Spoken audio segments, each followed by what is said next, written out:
Welcome back, ladies and gentlemen, to In My Feelings, a safe space to talk all things NBA. I'm your host, Big Woz, aka Wosny Lambre.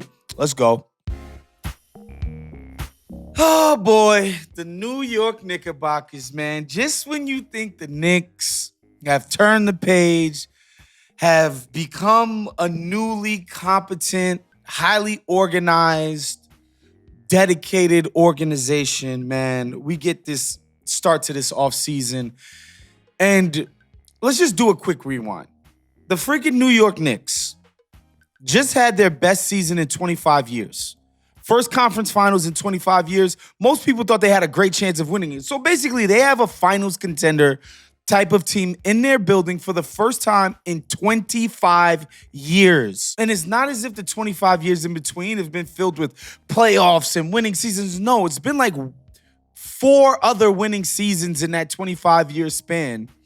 And then this year, historic. Okay, cool. They have a great young core. Brunson, superstar, probably the most popular athlete in New York City right now. 2 great young wings, Anunoby Bridges. One of the most offensively gifted big men of his generation in Karl Towns. Mitchell Robinson, injury problems be damned. He was an amazing playoff player. Like, there is nothing but happiness right now for Knicks fans. First thing they do, they fire the coach. They feel like they're disappointing outing. It's championship or bust with the Knicks. Okay, cool. I could understand why a lot of people would say Tibbs earned the right to keep his job, but I could see why some people might be like, you know what? We want to take a next step. We're going to move on from Tibbs. Okay, cool. We're cool up until that point. Then we get into the coaching search, guys, and it's like you can't make this shit up. They have now asked at least 6 NBA coaches, current NBA coaches with current jobs, for interview requests and been denied. It's Jason Kidd, Ime Udoka, Chris Finch, Quinn Snyder, Billy Donovan for some odd reason. I mean, like, it's so insane. And basically, all of these guys are under contract, and the Knicks sent out feelers to the organizations themselves and said, hey, can we interview your coach who's under contract for you? And understandably, they've all said no because this isn't how it goes. Last week, or whenever it was that they fired him, on group chat, I said the Knicks, what they should do is they should identify the coach that they most badly want, okay? Identify said coach, reach out to his representation. Let's just say it's Quinn Snyder, just for shits and giggles. Quinn Snyder, you're making $6 million a year in the ATL. I'm going to give you $15 million a year, guaranteed for 5 years, okay? You take that back to your organization, you and your representation to be like, yo, look, the Knicks just offered us 15 mil, bro. More than double my salary, guaranteed it for 5 years. I kind of like, y'all either got to give me a raise or something. Atlanta's going to be like, fuck that.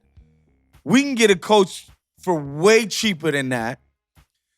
But guess what? The Knicks got to compensate us somehow. We want something. All right, cool. The Knicks can either be like, we don't really got draft assets, but we're the New York fucking Knicks. We're one of the richest professional sports team in the world. Let me say that again. In the world.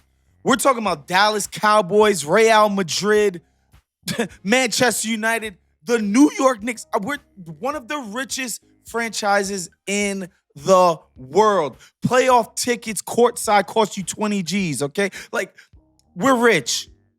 We either do draft capital or we just pay these people. We just pay because we have a championship squad and we're going all in. We're going to Eric Spoelstra. We know that he ain't paying you top dollar. We about to pay the hell out of you. Here's $100 million guaranteed. Yo, Heat, what do you want to make this right? We get it. We're taking your coach. We want to make it right, but y'all not going to pay him that much. Let's get it done. Let's be businessmen. Let's get it done. We really want Eric Spoelstra, and we've convinced him that he should want us back by blowing him out the water with a bag of money. Okay, cool. Eric Spoelstra's coming. Again, let me give you the counter example. Tim Connolly, okay? Former GM of the Denver Nuggets, now GM of the Minnesota Timberwolves. He had just signed an extension with the Nuggets, notoriously cheap-ass contract. A-Rod and them just put their down payment on the Timberwolves. They said, yo, we need a GM. We want to get somebody fire in here immediately. This Tim Connolly guy comes highly recommended. Yo, Tim, we're going to pay the shit out of you. We might even give you some equity in the franchise down the road. Like, we really want you badly. Tim Connolly goes back to Denver. Was like, yo, if y'all just match it, I'm going to stay. Nuggets organization, cheap as hell. Understandably, they're like, yo, we had a handshake deal. It feels like you shaking us down at this point. Go be in Minnesota with A-Rod and them. Goodbye. Cool. But that's what you do. You don't ask every coach who you think is official in the league, their team.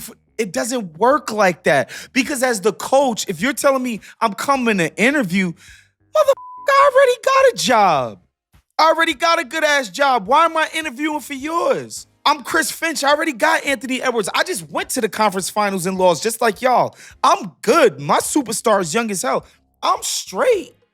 Just got new ownership who believes in me. Like, I'm good. Why am I interviewing?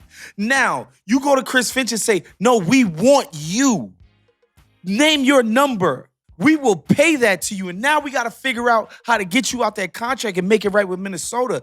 Then you guys, you don't just, like, why would the coach why am I interviewing for this position? Sorry, I have too much cachet. I'm good. Why? Like, just insane, this process. And maybe it's just to be like, look, we tried to get established coaches and they want to get some assistant in there.